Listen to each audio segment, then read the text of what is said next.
East India company comes east 1600 సంవత్సరంలో తూర్పు దేశాల్లో వర్తకం చేయడానికి పూర్తి హక్కును తనకు మంజూరు చేసినట్లు ఇంగ్లాండ్ రూలర్ అయిన క్వీన్ ఎలిజబెత్ నుండి ఈస్ట్ ఇండియా కంపెనీ ఒక పట్టాను పొందింది.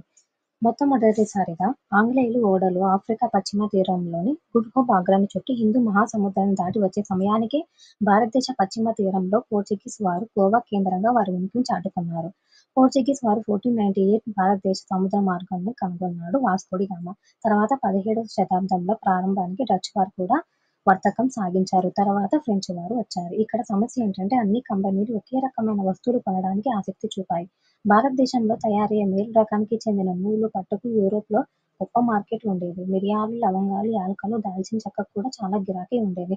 యూరోపియన్ కంపెనీల మధ్య పోటీ వలన వస్తువు ధర పెరుగుదల వలన లాభాలు తగ్గాయి. వర్తక సంస్థలు అభివృద్ధి చెందాలంటే ప్రత్యుత్తరాలను తప్పించడం తప్ప ఏకైక మార్గం ఒకటే ఉంది. మార్కెట్ కైవసం చేసుకునే బలమైన కోరిక వలన వారి ఇరువురి మధ్య యుద్ధాలకు దారితీసింది. 17, 18 శతాబ్దాలు వీరు తరచుగా ఒకరి ఓడను మరొకరు ముంచి వేసుకునేవారు.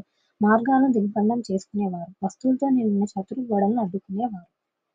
నెక్స్ట్ వీడియోలో బెంగాల్ ఈస్ట్ ఇండియా కంపెనీ వర్తకం ఎలా ప్రారంభించారనేది తెలుసుకుందాం.